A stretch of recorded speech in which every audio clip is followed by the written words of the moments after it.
happening at the moment. Thank you very much, ladies and gentlemen. Well, Minister, I must apologize because I'm not going to do what you asked me to do. You say I must give the keynote address. You left no key, no note with an address. So I can't give it to anyone.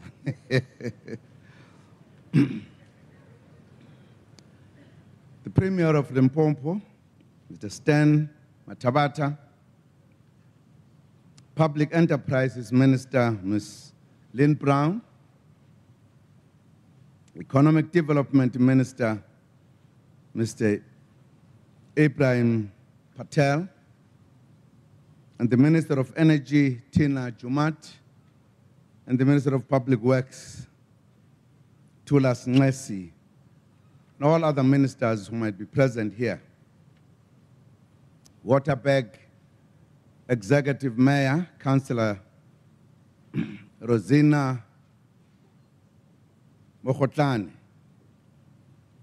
Lepalale Local Municipality Mayor, Councillor Jack Maweko, Dr. Ngubane, Chairperson of the board, and all board members who are here,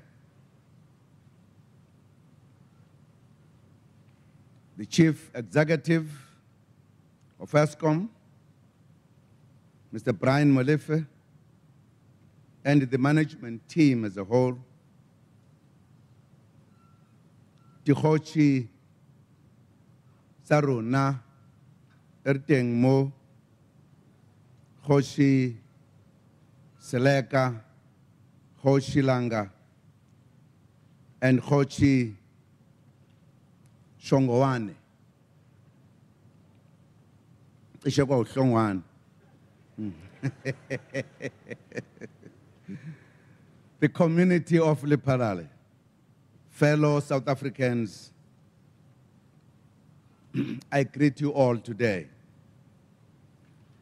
Today, we open an important, exciting chapter in our country's energy history. Our country has experienced serious energy challenges in recent times.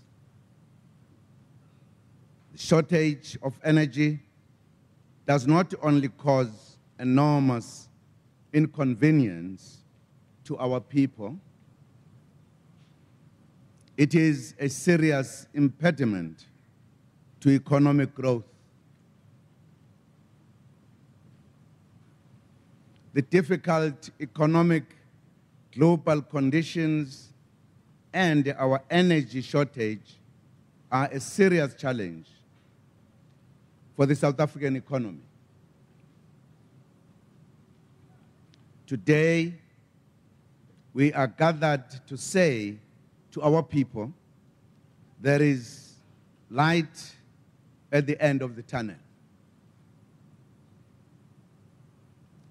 In 2005, ESCOM was given a huge mandate to construct power stations to meet the country's energy demands. Now, I always like to underline this point because it is important to do so. Why only in 2005? Why didn't we have this power station all the time? That speaks to our history. Because energy was structured through the racial basis. And therefore the economy was structured in the same way. Only with the democratic South Africa did we say we need enough energy for everyone, for broader economic participation. That was the background, in brief, that made the government to take a decision. Because at times, we have a feeling we're just sitting because we're lazy people or whatever. it was one of the important landmarks of changing the policy towards energy in our country. I'm sure many of you will recall that before 1994, everybody was told that was more than enough energy in South Africa. It was even cheaper because it was in abundance, but it was not true. As a reason why, 2005, a decision was taken. Very important to remember this, because when we are faced with challenges, we simply think that South Africa was sleeping all the time. Only 2005 realized we need energy. No, it is because of a very peculiar history. Work began to build the power stations, Medupi in Limpopo, Kusile in Mpumalanga, and Ingula in KwaZulu-Natal. All are at various stages of development. The Medupi power station, whose construction started in May 2007, is the largest coal-fired power station in our country. It will also become the world's largest dry-cooled coal-fired power station. This is also the first base load station to be built in 20 years by Eskom after Majuba Power Station. We have waited very long for this day to begin seeing some energy coming out of this station. And today, we are gathered to celebrate the official opening of Medupi Unit 6, the beginning of the commercial operation of Unit 6 has demonstrated that this project is making progress. Unit 6 adds 794 megawatts to the national grid. In this regard, its impact is already being felt countrywide. Pressure is being alleviated on the national electricity system to prevent or minimize load shedding. By the way, I was informed today we have not had load shedding for 20 odd days. Wonderful.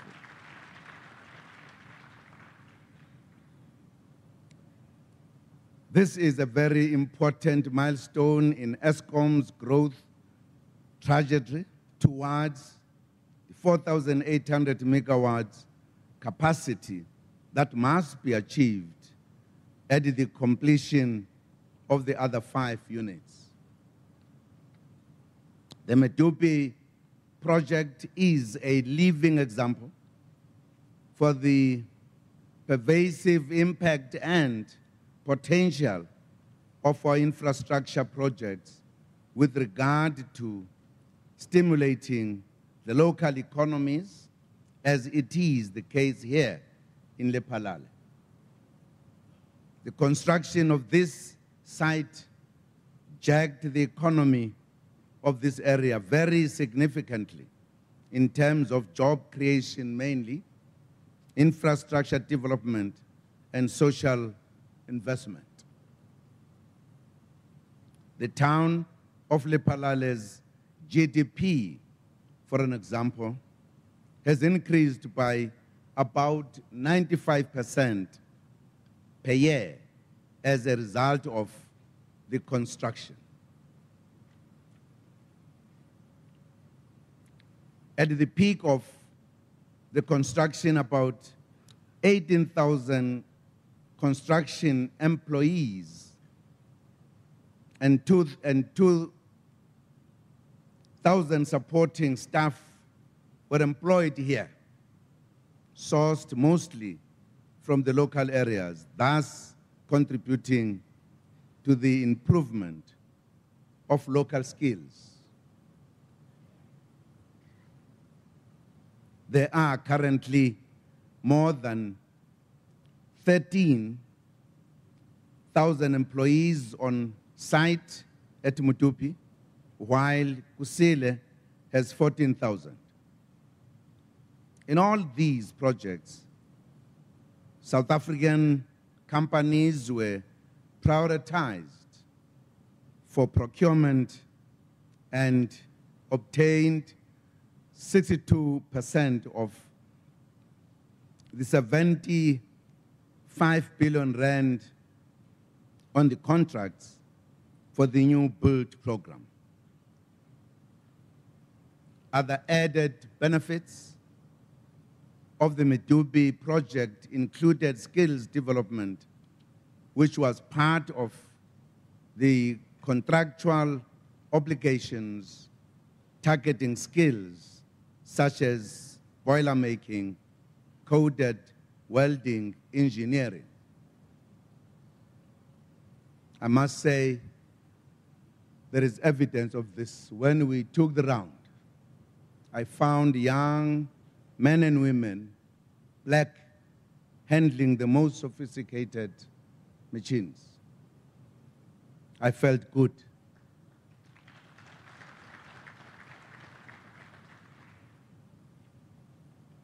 So far, 2,513 candidates have completed their training, and the majority of those are working within the project. About 90% of the candidates at this facility come from within Limpopo province. In addition, since 2011, a total of 74 emerging contractors and suppliers have successfully completed the Eskom Contractor Academy, a registered program offered in partnership with the University of Limpopo. Eskom has also spent about 6 million rand on the training of business owners to benefit their businesses and the community. A total of 28 other local business owners and agricultural cooperatives were trained, mentored, and coached. The project is also making an impact in career guidance. To date, approximately 7,048 learners and students have received an opportunity to visit the Medupi project as part of their school outreach programs or university students' exposure to mega projects like this one. Fellow South Africans and friends, apart from job creation and skills development, the Medupi project boasts other infrastructure spin-offs. Since its inception, the project has invested in excess of 2.3 billion rand in infrastructure, as well as socio-economic development initiatives in Lephalale. 113.6 million rand has been invested in building the D1 675 provincial road as the diversion road from the site. 190 million rand was spent on the construction of Keepersburg Road and the expansion of Nelson Mandela Road. Eskom has also established a Medupi Information Center in Lephalale, which disseminates project information to various stakeholders and offers registration by locals for job opportunities, lodging of issues, as well as vendor registration. This is important because we encourage the dissemination of information to the public by all government entities. The Lephalale town infrastructure also benefited from a 10 million rand upgrade of electricity infrastructure through the supply and installation of transformers to deal with the short-term capacity constraint in the town. In addition, 31 million rand was invested in sewage plants in adjacent places such as Marapong. With regard to human settlements, Eskom built 995 houses and bought 321 flats at a cost of 1 billion rand in the Lephalale area. In addition, various contractors' villages with the capacity to house 6,715 employees were set up at the cost of 950 million rand. This not only boosted the housing market in the area drastically, but also makes a serious contribution in addressing the apartheid legacy of lack of decent housing around the employment areas, particularly acute in the mining areas. Various Eskom initiatives also benefit health facilities such as clinics in the various villages in the area. Our traditional leaders here can also attest to that. As part of Operation Pakisa, we launched the Ideal Clinic initiative recently. In this unique way, Eskom advances our aspirations of an ideal clinic by investing in excess of 8.6 million rand in a mobile unit for primary school health care, which included eye testing and provision of spectacles, general health, and dental care. This service reaches children in primary schools around Medupi Power Station project in Seleka, Mokuruwanyane, Shongowane, and Marapong. I am also happy to add that an amount of 3.5 million rand has been injected into the refurbishment and upgrading of the Seleke Community Hall and traditional offices. SABC facilities in Lephalale were also refurbished, including mobile homes, all to the tune of 3 million rand. Through various contractors in this project, enormous contribution has been made towards education.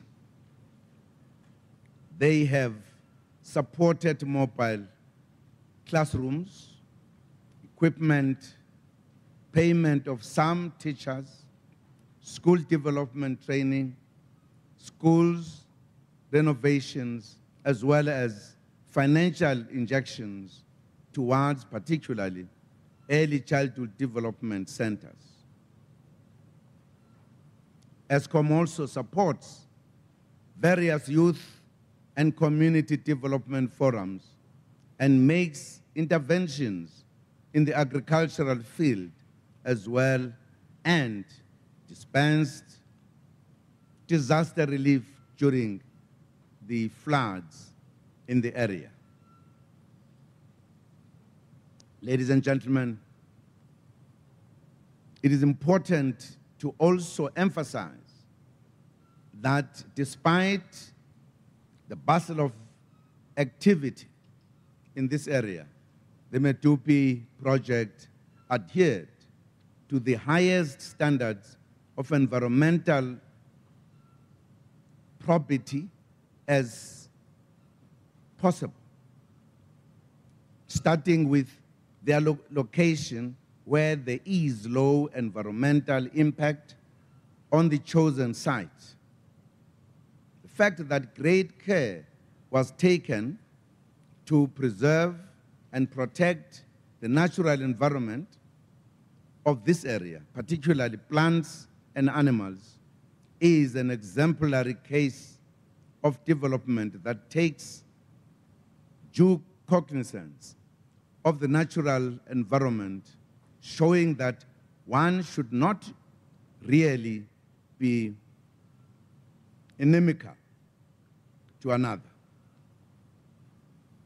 Also, commendable is the investment through the Environmental Monitoring Committee in environmental education to the local people and employees. The people have been taught about chemical hazards and the prudent use of resources. ESCOM is also open to independent scrutiny by the Department of Environmental Affairs, environmental management inspectors, known as the Green Scorpions, to ensure environmental compliance. Compatriots and friends, today's launch of the Unit 6 phase makes it clear that Medupi has been a catalyst of development in this area in a relatively short period. I think the Premier was right that since 1994, it's the first new town that is going to grow. And in my view, we need to plan to grow it even bigger, given the fact that it hosts this huge project. Medupi's megawatts contribution, along with the 1,800 megawatts that is supplied by independent power producers, will further strengthen the country's electricity supply and stimulate our economy.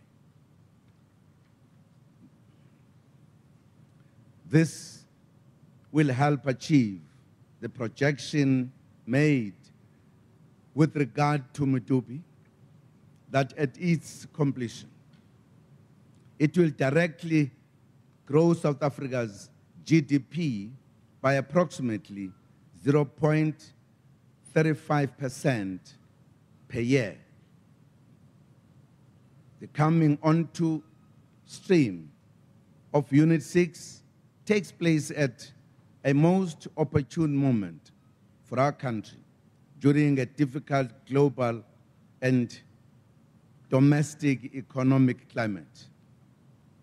The GDP growth has contracted by 1.3% in the second quarter of 2015 after growing by 1.3% in the first quarter of 2015. Growth contracted in all sectors except for personal services and general government services. Challenges in the energy sector, drought conditions, and weak domestic demand all contributed to the contraction in the GDP growth in the second quarter. The energy shortage is a serious obstacle to growth. In this regard, the opening of Unit 6 is a significant achievement for the country. We are pleased that ESCOM now fully appreciates the need to move with speed to ensure that there are no further delays at Medupi. We are continuing to implement measures that will remove all binding constraints in the economy. Our major intervention in this 9-point plan that was announced in the State of the Nation address this year, indeed, what we are doing will make a major contribution. When we were walking there, one of the leading managers said, "We have a problem. There is a man here who is behind us." I won't use the word he used, but putting his foot behind here, touching us harder. And I wanted to say, he is also being pushed. So one pushes the other, and the other pushes the other. There must be, this pushing must be emerging from a particular point, maybe from the minister. But the minister would be responding to the challenges of the country. There's no doubt about it. There's no time to waste. We must move faster as a country. I provided an adequate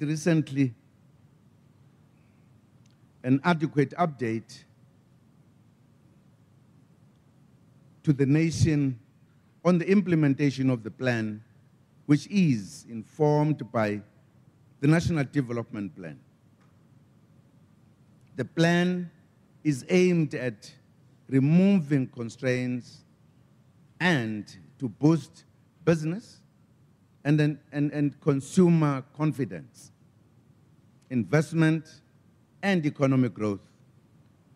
The plan comprises the following: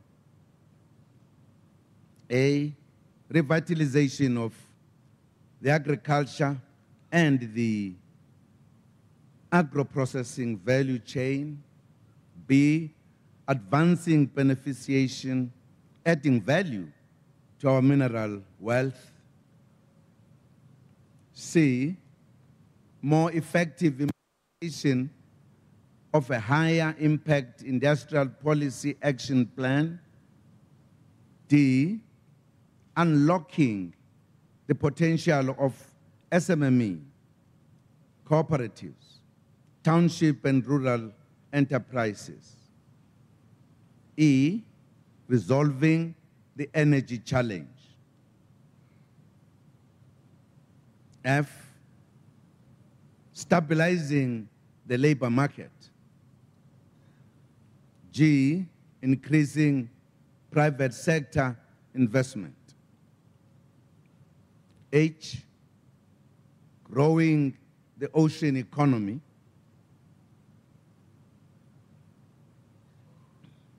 Cross-cutting areas to reform, boost, and diversify the economy, which are the following: science and technology and innovation, water and sanitation, transport infrastructure, broadband rollout, state-owned companies. We urge business and labor, as well as the community sector, to continue working with us in the implementation of this plan. May I underline one point? Director of the program, if we all agree that the global economy since 2008 has never been right, particularly our major traders, the European Union, which has been in difficulties for a long time. And that impact has been felt by us. What do we need to do? Particularly three sectors: government, private sector, and labor, organized labor. Can it be business as usual? I don't think so. I don't think so. I think it's a matter we need to look at more closely. If, for an example, as a private sector, with the economy being what it is, you only look at your profits, it means you would say, I don't care. If I have the labor force so much and the economy is not good, I must then reduce them. They must be out so that I maintain the number that will keep the profits margins at the right place. Is that the way to go? As one side of the coin, shouldn't we say, let us adjust? Is it also on the other side, with regard to labor, that will say we don't care what happens, we want higher wages all the time when the economy is not performing? We don't care whether they lose the profits or not. Is that what we should do? Because generally, when these two meet, they negotiate on these issues.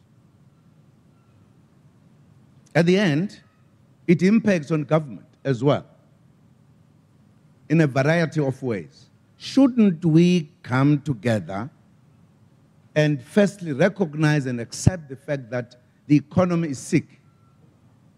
How do we retain jobs? Shouldn't we tighten the belt? The only sector of the three I've heard talking about tightening the belt has been government. You heard the Minister of Finance saying, it is tough, we're tightening the belt. We cut off a number of things in government. Shouldn't also the private sector and the workers tighten the belt? If anything, to save jobs, but also to tailor the economy to the challenges we are faced with. I think it's a challenge that we need to look at. Because you can't say when the economy globally is sick, in our case, is business as usual. It can't be. Should be the business unusual. It's not nice for anyone, particularly for government, because at the end, when the economy is not functioning, when the workers are out, it becomes the burden of government. Everybody said, what government, what are you doing? We are not running economy properly. Ours is to run the country. Of the business sector to run economy, not so.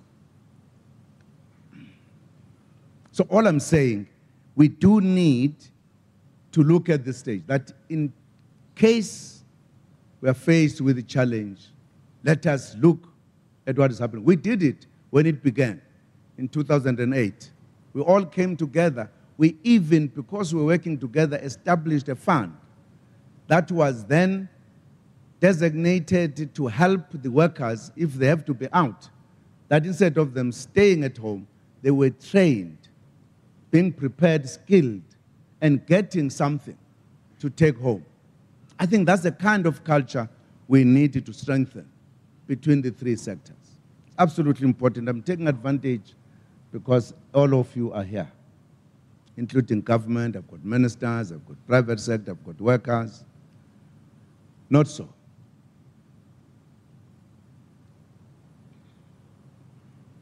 Okay. I'm challenging you, all of you.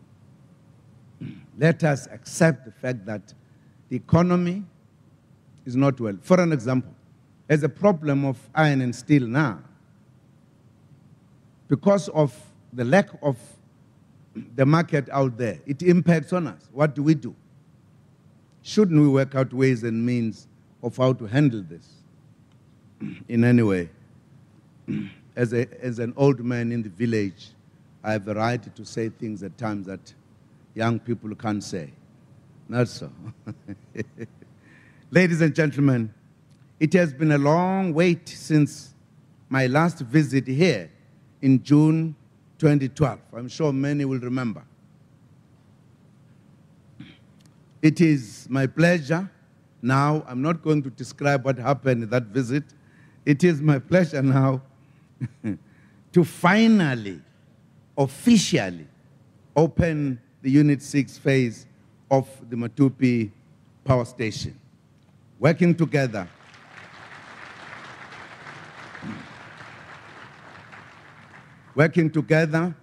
we will move South Africa forward. I thank you very much indeed for your listening.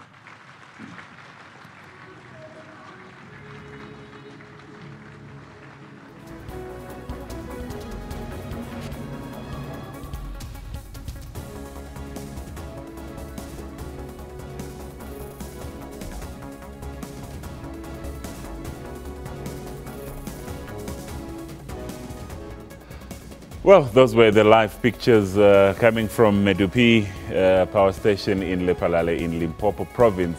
President Jacob Zuma there has just been officially opening Unit 6 of the multi-billion rand Medupi power plant. And Unit 6 actually being the first to be commissioned and will contribute close to 800 megawatts of electricity to the national grid.